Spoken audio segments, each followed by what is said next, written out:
Former members of hate groups, what was your I need to get the hell out of here moment? My niece in Romania married a neo Nazi last year, or at least we thought he was because of his long Facebook history, racist tattoos, prior arrest for hooliganism, etc. I had a 4-hour car ride with him and had a long chat. He quit because he left Romania for a little while to work in Amsterdam. His co-workers were from all over the world, including African countries and Israel. He realized everyone was pretty much the same after drinking with them and smoking a joint after work.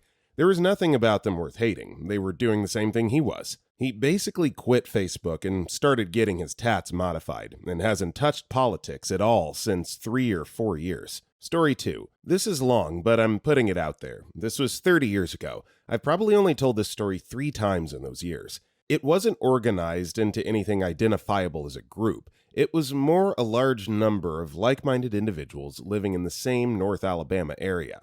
We all hated blacks. Weekend nights we spent at a few local bars surrounded by people talking about how some N-words had done something stupid or how they'd not let someone merge in traffic just because they were black. Edited that for clarity. You get wrapped up in that echo chamber. It's all you hear. The little things that happen between races start to seem like major trends.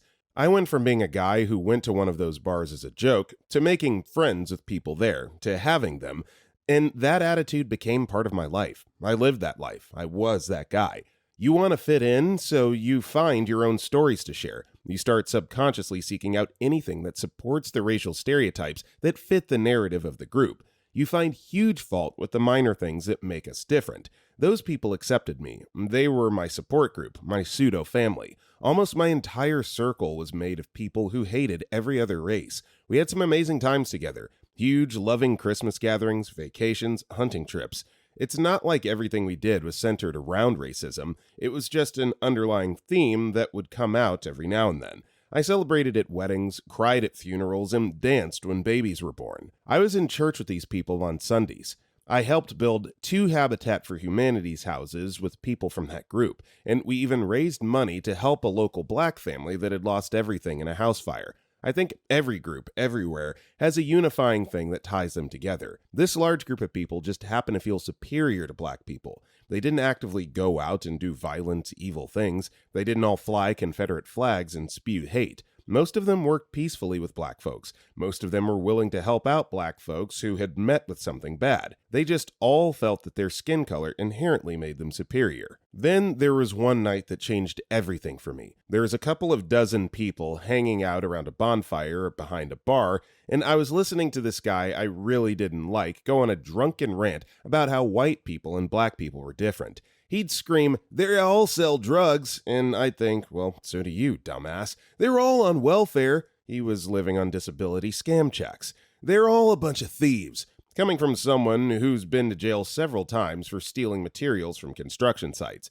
I quite literally sat on a log around that fire and had a moment of enlightenment. His rant was almost like a voiceover where everything he said, or everything someone jokingly added, immediately made me look at who in that group was guilty of exactly what they were shading someone else with. I looked at these friends, these people I'd shared 100 meals and 1,000 beers with, and saw them all completely differently. There was nobody there I actually wanted to be around anymore. 10 minutes earlier, I'd seen them as practically family. I can't really describe it. It was like they all changed. Physically changed. The longer I looked at them, the more they morphed. They were no longer those good old heart of the country people I'd loved. They were all ignorant. Their entire body of knowledge was little more than passed down excuses and cliches. None of them were actually contributing anything to society. They weren't making the world a better place. They were doing nothing except figuring out how to keep someone under them so they didn't have to be the bottom of society. They were exactly what they said every other race was. I was physically sick when the girl I'd been dating came over. I looked at her, and instead of the cute, chubby little country girl I'd grown up with, she was just the spawn of generations of stupidity. She was as sweet as could be. She treated me like her hero, and her family loved me. All I could see when I looked at her was every throwaway, bigoted comment she'd ever made. Every time she'd rolled her eyes at a black cashier. Every snarky comment at the Chinese buffet. She had never done a thing wrong to me, and I've never felt a need to get away from someone so fast in my life. It's like I knew she was an anchor, and if I stayed with her, I'd forever be one of those people. I'll never have the words to explain what those people looked like when I was one of those people. I'll never have the words to explain what those people looked like when I was leaving. They had all changed. I left that night and never looked back. I talked to the girl one time because she tracked me down at work, and I promised I was okay. My head was just all messed up, and I needed a little time alone. I called my mom, told her I needed to move home, 90 miles away, and by Friday, I'd ghosted that entire place and everyone in it. God save my inbox. I appreciate all the love. I'll try to answer any questions that anyone asks, but I never thought a story from my past was going to blow up like this. Y'all can stop with the gold, too. I appreciate it, but y'all can use that money for better things than imaginary internet bling, especially on my throwaway account. Y'all go find some person who's a different race than you and just buy them lunch or something. Love y'all. Thanks for the love back. Just discovered that gold is only $1.99. Y'all can buy them something at the vending machine. So yeah, a long, powerful story here, but definitely the message rang true. And if it can ring true for OP here, it can ring true for anybody. So hopefully somebody learned something from that experience. Story 3. It's a slow creep from joking around and having views like that to actually affect your actual thinking and real-life decisions. As a teenager, I used to know a lot of people who were casually racist. It was almost funny to me that they were so edgy. I adored anything edgy at that age. The more sex, violence, and vulgarity, the better was my MO. I took all their comments and jokes as just that. Stupid jokes that were undoubtedly in poor taste, but harmless from my, unenlightened and ignorant, point of view. It wasn't until I started getting older that I realized their jokes hadn't changed and were becoming less and less funny. At one point, I was maybe 17, I just straight up looked my friend, who I'd lived across the street from since 7 years old, dead in the eye and asked, "Are you really that racist?" He, of course, thought it was a joke until he saw that I'd maintained eye contact and was, in fact, very serious.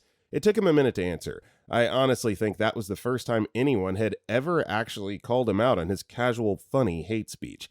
He hemmed and hawed before eventually saying no, before going into another racist statement to qualify that he wasn't wrong for saying those things.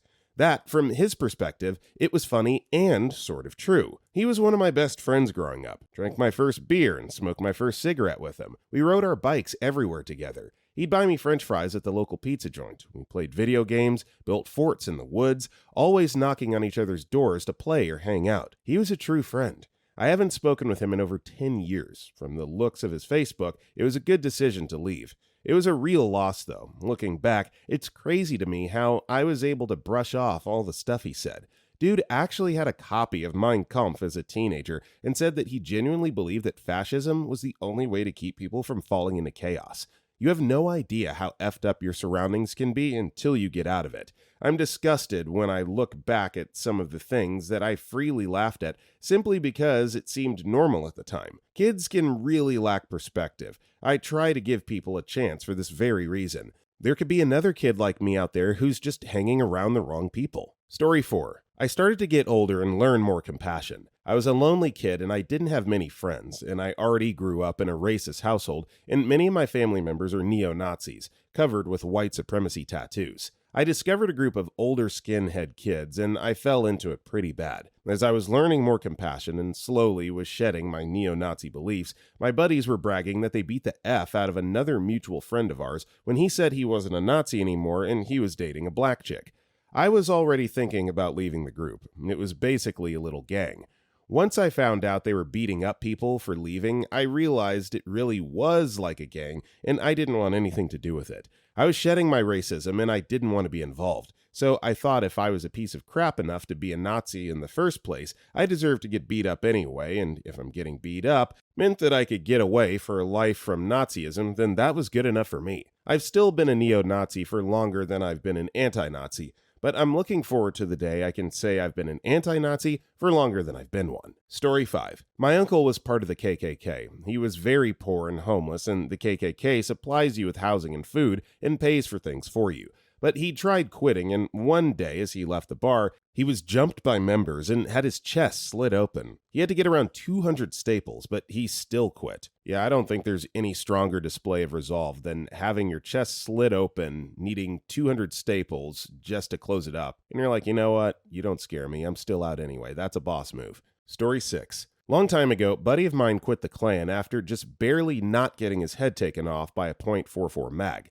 He and his fellows were in their trucks driving along, and saw a truck driving through what they thought of as their town. Said truck had a black guy driving, and another in the passenger seat.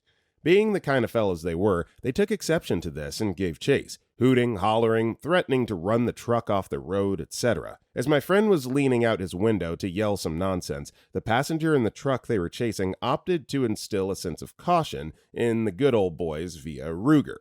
My friend saw the pistol come out, had that moment of dread, saw the muzzle drop ever so slightly, and the side mirror of his truck vanished. He realized how close he'd come to death for what suddenly seemed like a very silly reason. Within a few months, he was quietly packing up and leaving town, cutting pretty much all his social ties permanently. Story 7. I was raised by white supremacists who were active in the movement in Canada. It occurred when I was 15, when I pretty much stopped just accepting that my parents were right on everything, and talking to my grandfather at the right time of my life, telling me how he ended up in Canada because his brother outed him as a communist and he had to run. I remember, how in the hell does a communist raise a fascist? He said he could only give his children his morals and what he thought was right and wrong. But once they were adults, they were responsible for figuring the rest out, and that just as my mother rejected what he tried to impart on her, I could do the same. Story 8. Not me, but my grandfather evidently was a member of either the Klan or associated hate group back in the 1960s. He became a born-again Christian and walked away from it. There is little evidence of his history as I grew up. I only found out after my mother told me about it after he passed away. Story 9. I have an acquaintance who works to help reform Nazis in Germany. According to her, a lot of people leave the movement not because they've had a change of heart, but because their lives have been threatened by their fellow Nazi friends. And since a lot of them have alienated their families and have no one to turn to for support or community, they'll often end up in these formal, government-sponsored reform programs. She said that even though a drastic political shift might not be the catalyst for a person to join the program works with individuals over long stretches of time with the aim of slowly shifting their views through mandated therapy. I should clarify, my understanding is that it was only mandated if they wish to continue with the program and receive their services. No one's required to participate in the program. It's voluntary, and such. She said she's definitely seen some success stories, but has also seen some people who never quite have that change of heart. Story 10. Wasn't actually a member, but when I saw that someone I used to be friends with trying to indoctrinate, I got curious and asked for evidence, sources, etc. A lot of their sources for stuff like race equals predisposed behavior and Holocaust denial are usually either related to statistics that are really easy to be faked. I got the F out of there, but the psychology of how people get sucked into that type of stuff fascinates me. Edit. Forgot to mention this, but a lot of the propaganda in those movements revolves around the idea that all other races and demographics hate you is extremely prevalent. Story 11. Somewhat related, but I found this guy recently on TikTok. I know a lot of people hate it, but it fills the void Vine left for me. Who was a white supremacist for 20 years? In this video, he explains his face tattoos and how a lot of them were symbols of hate, and after he reformed, he had them covered up with symbols of Polynesian and African culture. Two cultures that he used to hate and learned to love. I really recommend checking them out. He has some great stories about how he's grown as a person over the years. Story 12. I met a gay man. A real, live man infected with the gay. I was raised in a very homophobic home in a rural area, and I always believed gays were bad people. I thought they were rude, self-centered, and bullies. I distanced myself from them until one day I was assigned to work with a flamboyantly gay man. I was horrified. He proved to be one of the nicest, most caring people I'd ever met. He was a fantastic listener and good with melding ideas together. That interaction completely changes my outlook on LGBTQ+ people, much to the horror of my conservative family. They're quite uncomfortable with one of my best friends is a pansexual that uses they-them pronouns. I don't know why I didn't think people were decent humans just because of who they're attracted to, but opening my eyes allowed me to meet so many amazing people. Story 13. Raised far-right Pentecostal, the speaking in tongues cast out demons kind. So not technically a hate group, but we hated sin, such as homosexuality, premarital relations, gambling, drinking, etc.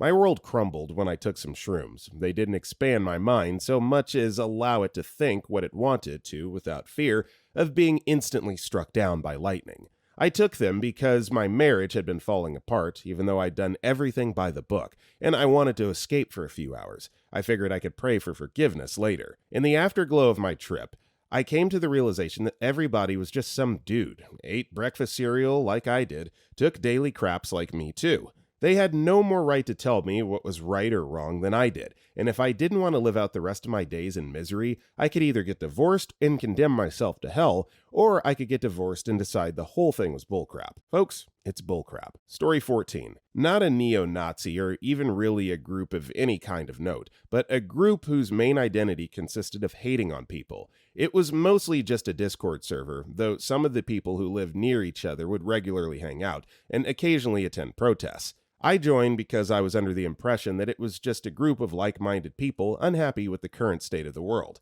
Turns out they were mostly just interested in bickering about how everything was someone else's fault. Crime is all black people's fault. Mexicans are taking our jobs, the Jews run everything, that sort of thing. I mostly ignored the racism because I only agreed with their stances on the government. I hated Obama because of his policies. They hated him for that, but also because he was black.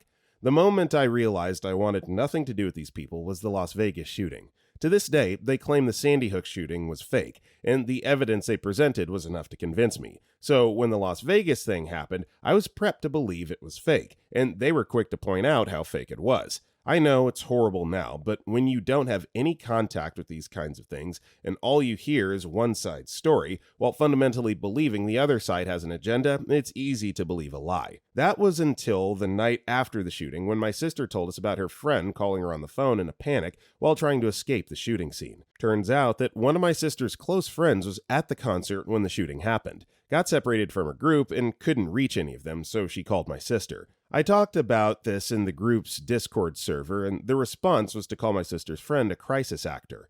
We already know the shooting was faked because of this or that reason. The phone call was just to convince you it was real. They said they're disgusting for trying to trivialize a very real thing where actual people were killed. They called me a sheep. That's when I up and left, and spent a few weeks reevaluating a lot of what I thought I knew. I actually found out that Alex Jones ultimately ended up retracting his statements about the Sandy Hook shooting, which was something I didn't know. All the group had focused on was that, well, if this well-respected individual believes the conspiracy, then the conspiracy has credibility. Sometimes I wonder why I ever bought into that. Sometimes I wonder if anyone believes a word I'm saying because none of this is true. I made this whole thing up because I wanted to see if people would buy it, and boy howdy did they.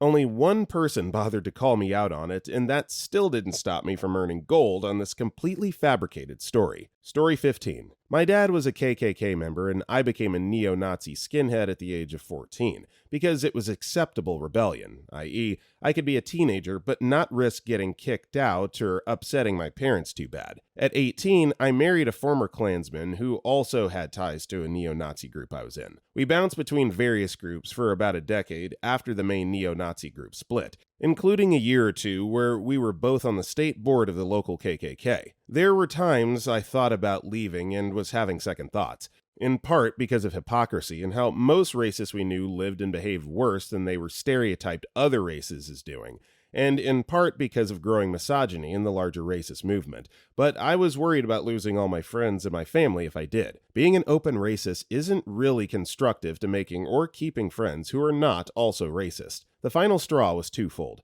I was pregnant and didn't want to raise my son that way because overall, it made our lives worse. Plus, I connected with a few people in online pregnancy groups without knowing their race and found that one woman I related to the most was black and married a white man.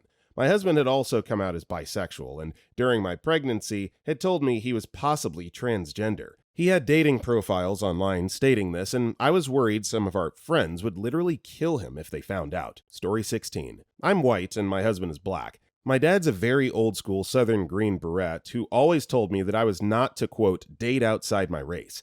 My dad got deployed all over and was very much absent for my senior year of high school until a couple years into college. When I finally talked to him, he found out I was attending FAMU, a historically black university, and the first thing he said was, "You're not dating a black guy, are you?" But I was. In fact, I had been with him for years at that point. We were only together for a few months when he put his life on hold to work 5 jobs to help put me through college. My dad was incredibly angry and he essentially disowned me. Years later, he met my husband, who was my fiance at the time, and after talking with him for about an hour, my big, scary, racist dad burst into hysterics and apologized profusely.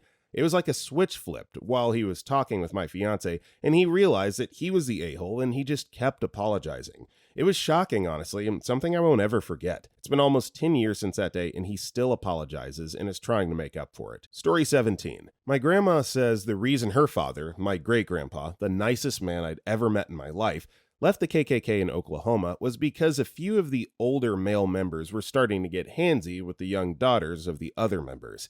These kids were under 10 years old, and a couple men were caught with hands up dresses. According to Grandma, he told the group he'd rather be, quote, surrounded by a bunch of N-words than spend one more minute among the company of child perverts. Apparently, even racists have a line in the sand. We still have the letter they sent him in 1924 summoning him back to answer questions. Story 18. I was part of a political part with a heavy anti-immigrant stand who had a reputation of beating up immigrant workers. I was young and stupid. Only later I realized if someone who was barely modern as me and couldn't even speak the language of the land can easily find a job and work here, then something was wrong with me. I felt humbled and became an immigrant myself and immigrated the greatest immigrant country of all. Story 19. Former anti-feminist here. You know that wrecked feminist videos? That was me in a nutshell. Picture your typical feminazi, rallying in college campuses, sporting brightly colored hair, chubby or overweight, typically ugly, screaming in random passerbys' faces, usually, the patriarchy, or you're oppressing me, and accusing men of oppressing women over very trivial, stupid things that a 2-year-old wouldn't care about. Now, think carefully. Why does the media even bother reporting on them? Answer: because it's actually really, really rare. Why would the media want to report on something that happens all the time? Like how these media outlets claim feminists act all the time. It wouldn't make the viewing rates if they reported on things that didn't happen all the bloody time. What they also do is cherry pick. They won't show you the feminists that are risking their lives in dangerous countries for women's rights in Saudi, or speaking out against SA in third world countries, but they will report on feminists assaulting innocent men, screaming in their faces, verbally assaulting random people in the streets. Who the hell wants to support people like that? Normally, feminists are not like the feminazis you see on Wreck Feminists. They only make up about 1% of feminists. I'm telling you, it's 100% a fake portrayal by certain media outlets. They want you to believe that feminists are oppressing men. They want you to believe they hate men. Story 20. For about 2 years, I was heavily involved in the so-called men's rights movement, a lot of whom you might see pop up in the comment section of International Men's Day posts today, thanks to their heavy following over on the Reddit Men's Rights. I got into the movement through sheer bad luck and was a very active poster there for a very long time. I first started having doubts about the movement about 6 months before my escape, when I started arguing directly with feminists over on Quora.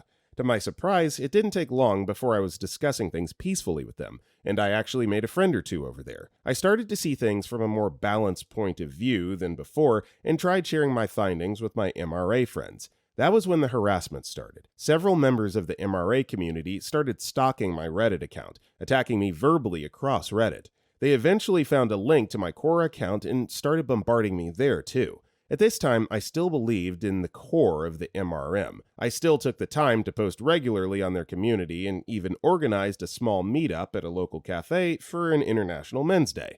Things changed for me about the time of the Kavanaugh investigations. Thanks to my conversations with feminists and the beginnings of some breadtube watching, I started noticing some serious problems with the subreddit. Racism, sexism, and transphobia were all popping up in surprising amounts, and anytime I tried to call it out, the harassment from others got worse and worse. The TD, TRP, and MGTOW overlap became more and more obvious. So I got out. I unsubscribed from that subreddit and blocked everyone I knew was involved anywhere I could. Went to the subreddit Men's Lib for a few weeks, which is definitely better, but eventually I decided to just stay out of gender politics altogether to avoid a relapse. A side note, I fully agree that men's issues do need to be talked about more, and there are valid men's advocacy groups. However, the group I got involved with, the largest, is not valid. Story 21. I used to be into far/alt-right thinking, especially regarding immigrants, Muslims, feminists, and members of the LGBTQ+ community. Once you get sucked into it, you can very quickly go down the rabbit hole. Online forums and communities are a big issue in drawing kids into such toxic ways of thinking, and I don't think they get enough coverage. Anyway, I realized I was on the wrong side and an asshat when I started interacting with the very people I hated. My one friend introduced me to a Muslim immigrant student that was in my science class. He started sitting with me, and I discovered we had a lot in common. We quickly became really good friends, and through just interacting with him on a personal level, I began to realize how idiotic my beliefs were. We were exactly the same, minus the color of our skin, and the God we prayed to. Through seriously questioning my beliefs, I was overcome with shame, realizing how misguided I was. I started purging everything I learned online and looked at everything with an open mind, and I've done a complete 180. I've started living my life in an actual Christian manner, loving everyone, treating everyone with kindness, caring for the poor, homeless, and oppressed.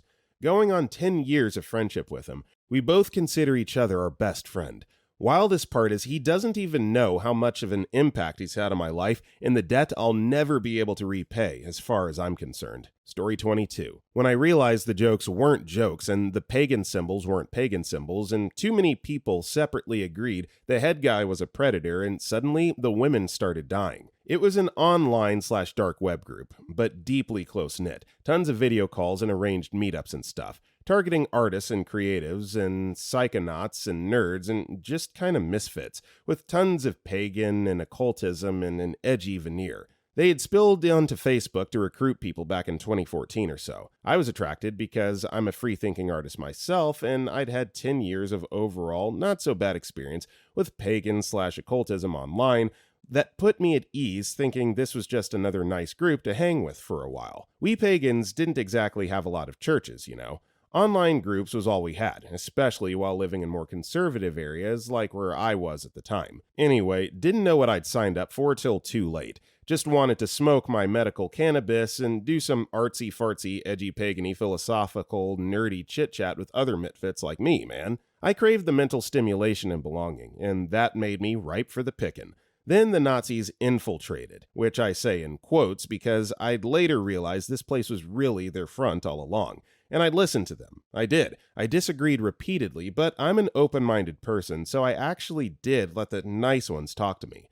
I didn't know they were feeling me out, dog whistling around me, dropping signs I didn't know how to look for.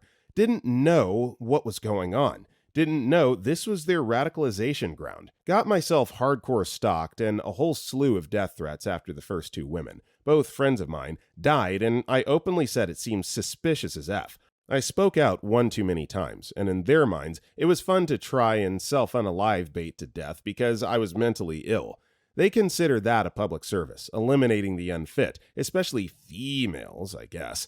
Then the predators thing. Holy crap, man. They started hinting it hard. I noped out of there. Walked away, traumatized as F, but hey, I didn't unalive myself, so at least there's that. Story 23. Not a neo-Nazi, but I definitely had a I need to get the hell out of here moment related to them. When I was working through the last bit of my apprenticeship to be a mason, an awesome foreman took me under his wing. One of the smartest dudes I've ever met, and we got along great. I knew he was kind of Jesus-y, but he never took it too far and was kind of the humble servant type of believer.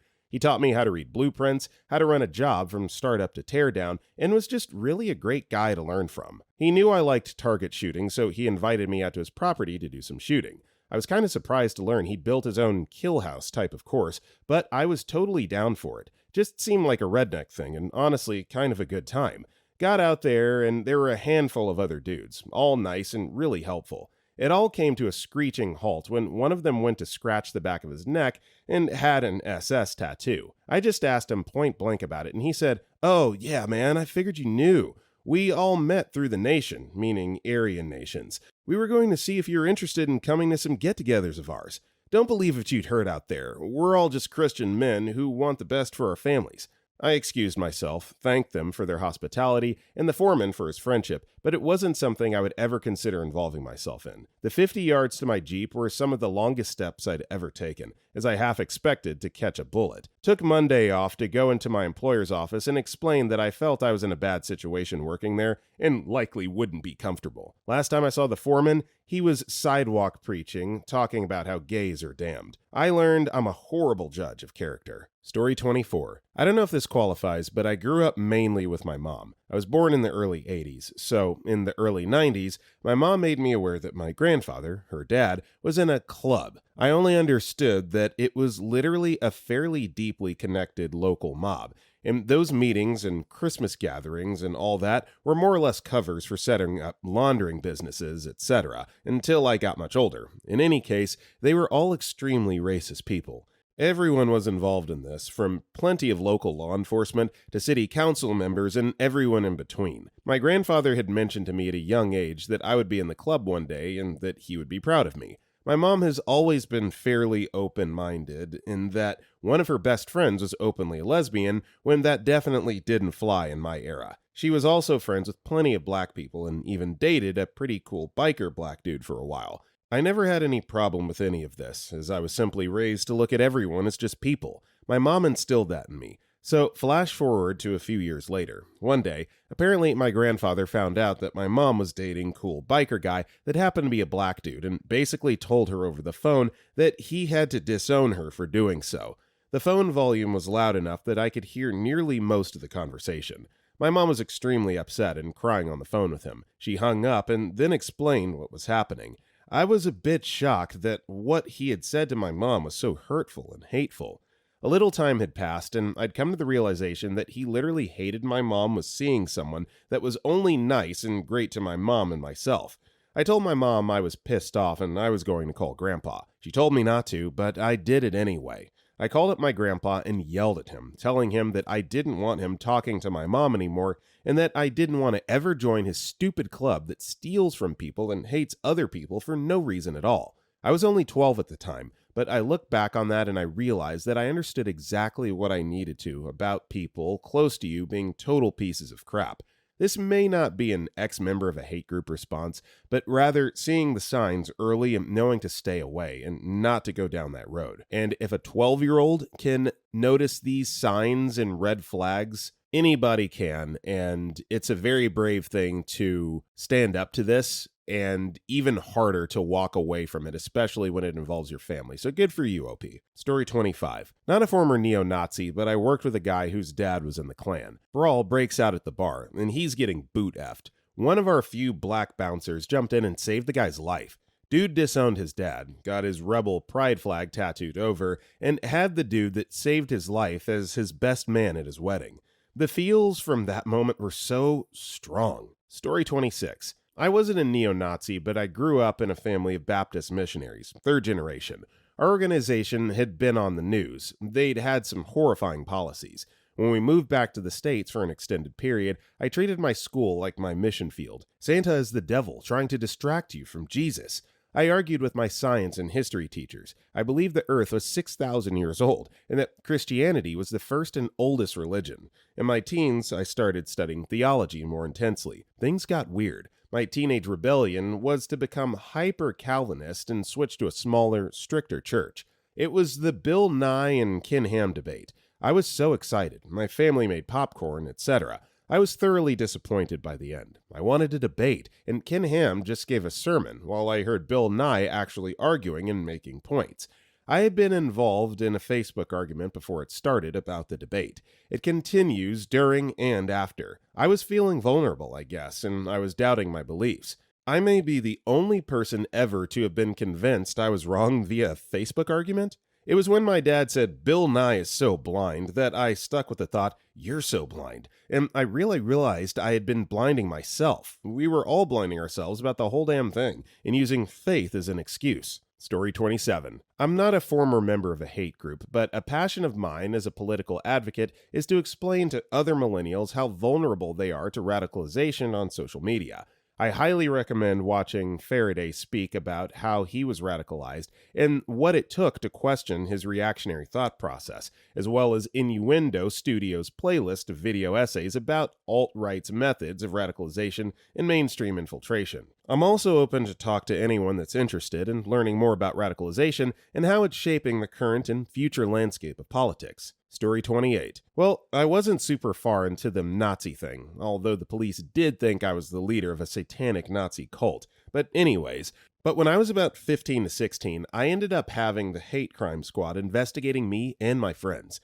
The worst we did was spray paint swastikas all over the high school. Although I didn't do it, thought it was dumb, but of course, since I didn't do it, I was apparently the ringleader. They showed up at my house one morning and sat down in the living room with my parents. I came upstairs all groggy and out of it. Then the interrogation started. They had a big old folder of all the dumb things I said on various internet pages, kept track of the people who I met up with, the groups I had brushed up with, etc. I was a little impressed with how thick the folder was. They asked me what 14 words were, which I legitimately didn't know, but they figured I was lying. They showed my parents all this stuff I'd been saying, which had my mum crying at one point, and I think it was at that point that things actually felt real to me. That the things I've said and done negatively affected people I love. Before that morning, it seemed like a big cosplay of sorts. I was just starting to look like a skinhead. My friends were slowly getting into the combat boots and army-ish style clothes. I was getting the salute from random guys around the high school, and I was hanging out with these rough and tough guys that seemed to respect me for being the strong one in my town to take up the sword, or whatever you want to call it. But just seeing my mum cry really made me turn around and look at everything very critically, and that's really all it took. After that day, a lot of the guys actually involved in some of the bigger hate groups started thinking I was a rat. It felt like how a movie would go, except nothing more came out of it. I'm sure my name slowly faded away from conversations, and eventually it was like I never was involved with any of it. Story 39. My moment was when I realized that the other neo-Nazis who educated me were not only exaggerating, but sometimes just straight up lied. I challenged one of them on this one idea, and they just straight up called me a retard and insulted me for having the audacity to ask such a question. Then I got blocked because they were afraid that I'd report their posts. This was on Instagram's political community back in 2017, when it was huge. In retaliation. After a while, I came to realize that people of all races and ethnicities were all the same on the inside. I did more research on the evidence I was shown, and I used to justify my hatred, and it turned out to be heavily exaggerated and sometimes just completely false. After a while, the hate just kind of disappeared, because there was no longer any reasoning to back it up. I'm extremely glad I got out of that mindset. The hatred and lostness I felt in my heart from it was unbelievably draining. Neo-Nazis are disgustingly toxic, to the surprise of nobody, even to their own kind. Story 40. When I saw the movie Predator and Arnold and Carl Weathers did that bro handshake / mid-air arm wrestling match, I realized if that proud American black man can team up with that Austrian son of a Nazi to kill a giant lizard from outer space, then maybe we're not so different after all. Story 41. I wasn't part of a hate group, but I was anti-gay for a long time. My childhood best friend, TJ, was secretly gay his entire life. He didn't tell me ever, and we were best friends since first grade.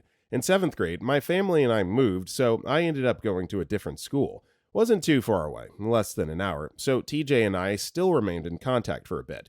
But by 10th grade, we had lost contact. There was never a falling out, we just naturally drifted apart over time. When I was in 12th grade, I reconnected with a mutual friend who told me that TJ had got beaten up badly a few weeks prior because his friends didn't accept him as a gay man. It broke my heart. I've supported the LGBTQ community since. Story 42. I never had a moment. It took me more than a year of psychological help and debating / getting re-educated by my mother to realize why and how much I had been such a hateful piece of crap. The alt-right propaganda is really effing sickening. They prey on young, ignorant, and weak people and manipulate them. They teach you lies, manipulate facts and history, and they instill hate through their carefully crafted fake reality. It really took a lot of time and effort to deconstruct all the bullcrap I had been believing and start anew. Story 43. Not supremacists, but a Republican bubble suburb and ignorant parents. Extended family was openly racist. It was Star Trek, honestly. Also, Mr. Rogers in Reading Rainbow. And my first BFF was another race when we were like 3, and we all went through school together. I think being autistic and adopted and looking ethnically ambiguous, so I felt no allegiance to any particular race, and my school was pretty diverse. But it really was the Star Trek. I started watching at 11, and I'm watching right now because I'm homesick from work and it's my comfort brain food.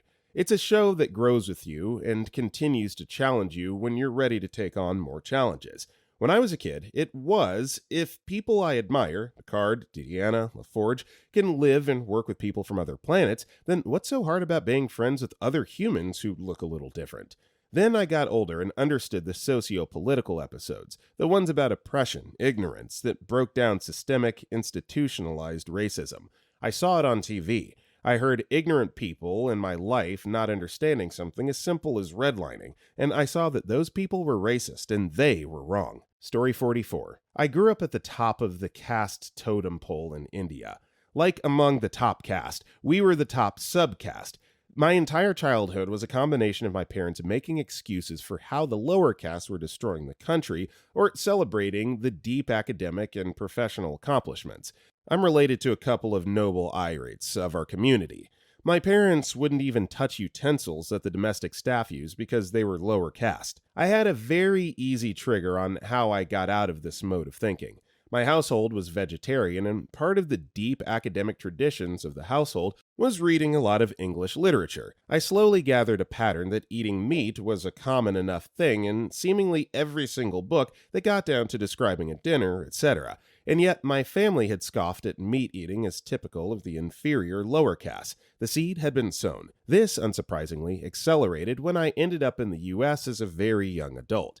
Suddenly, all the people I considered my heroes, usually some uber science or math geeks, were all meat eating. Eureka! Eating meat was normal for humans. My family was part of some crazy small niche human outlier group that chose not to. Present day. My constant scorn of my family's caste traditions has managed to even convince my parents to evolve. They have somehow given up a lot of their prejudice, which is quite remarkable given they transformed in their 50s and 60s. I've given up every caste-oriented practice in my life, except being vegetarian. I just really like the food and never experimented outside of it. Story 45. Grew up Pentecostal Christian under an African household. Parents aren't homophobic per se, but they're very Christian and don't necessarily disagree with the Bible's stance on homosexuality. I can't count the number of times I've heard homophobia preached on the pulpit in church. Some say it's a demon, others say it's God testing you. I myself have always had a hard time accepting Christianity/religion in general because it just sounds so far-fetched, but I've completely denounced the faith now, and realizing that I don't agree with Christianity's stance on homosexuality was probably the final push to do so.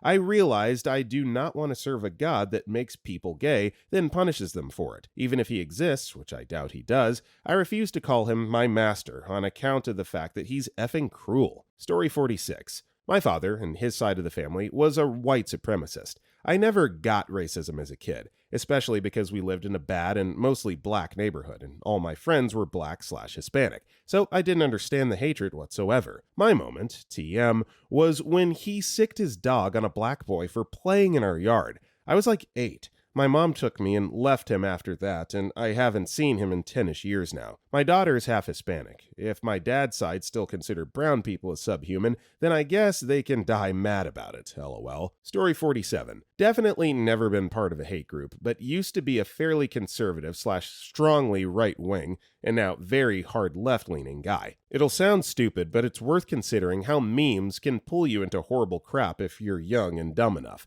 Wreck feminist compilations and coward liberal memes turn into actual political beliefs really fast. It isn't fair to have kids seeing that garbage when there's no way they could possibly grasp the gravity of what they're seeing. I hate to admit, and I'm glad this platform is anonymous, that I followed a bunch of racist, childish, and otherwise disgusting social media pages. It's wild what you can get a kid to believe. Be careful. Story 48. I was dragged pretty far right politically. I thought I was just a dedicated Republican. Then one day, a dude I knew recommended we get tats. A lot of others ragged on him for getting something so unprofessional. Then he mentioned, he wanted to get a German Iron Eagle. I'm Jewish. My family faced the pogroms. That's when I noped out and left that group. Funny story, my best friend had the same experience, but opposite. She's always been left-leaning, and around the same time, she fell into the opposite group. They mentioned getting hammer and sickle tats done, stick and poke.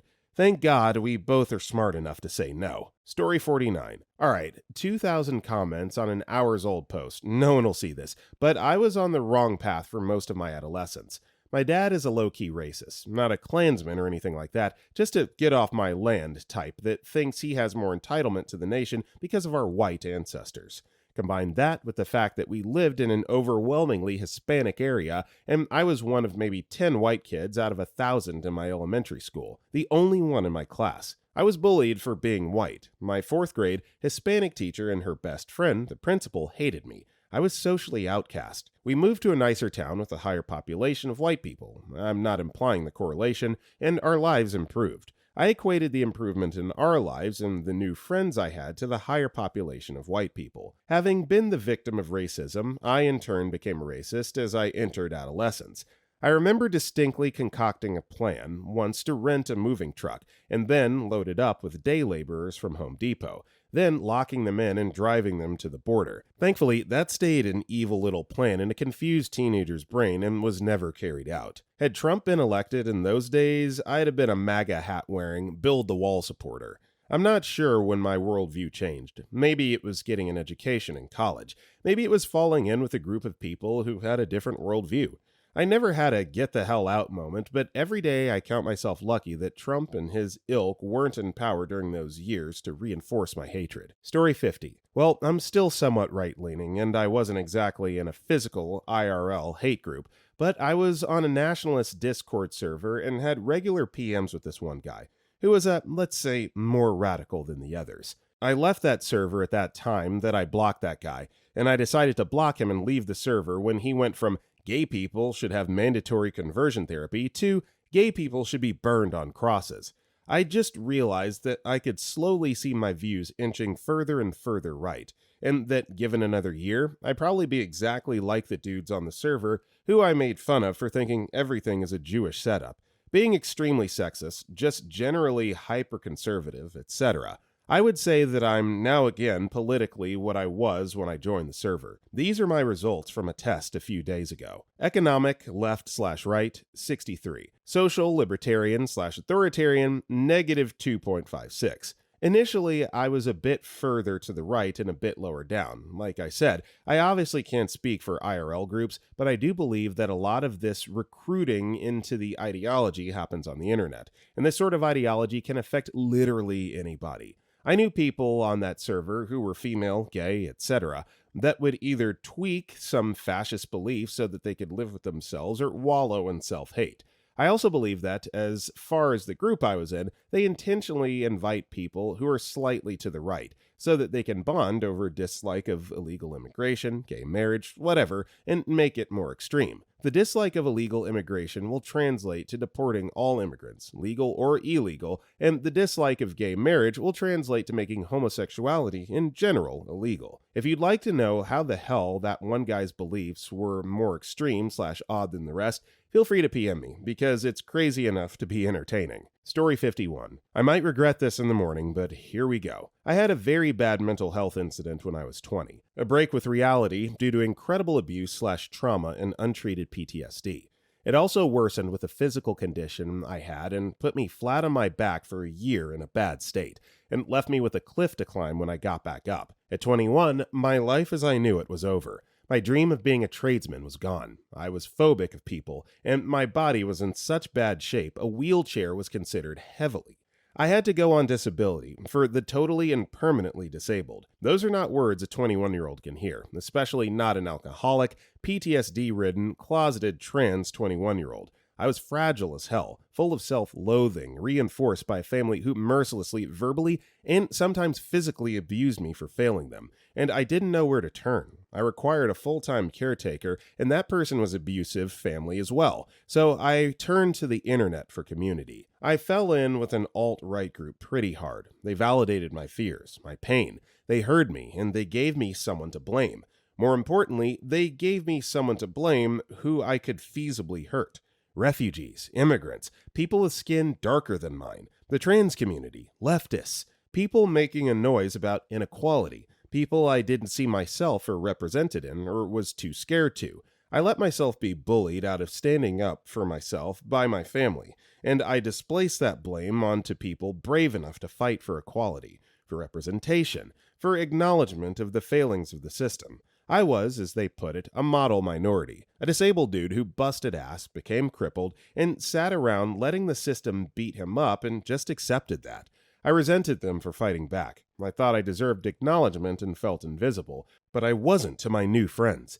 They told me I was better than all those groups and I deserved the help more than them. And I believed it because I was 21 and scared and hurting and alone. Getting out took two things: people on the other side, so to speak, and the realization of how my own community treated me. As I slowly came out as trans, I got constantly shoved into arguments with other trans people, tagged in to be their token trans person. Oh, you say we're transphobic? Well, here's Black Fox 24. He's trans and he's our friend. And then I did their fighting for them when I was the one dealing with the crap and harassment hurled at me, while they sat back and complimented themselves for being right and superior, and I left with a bad taste in my mouth. I felt even more used. Eventually, that caught up. Someone showed me empathy despite the bigoted crap I slung at them, and my own side used me like a tool. I realized I wasn't their friend, and they weren't there for me. When my family all but disowned me for being disabled as a failure to the family name and cut ties, it wasn't my friends who stayed up all night in a different time zone to talk to me.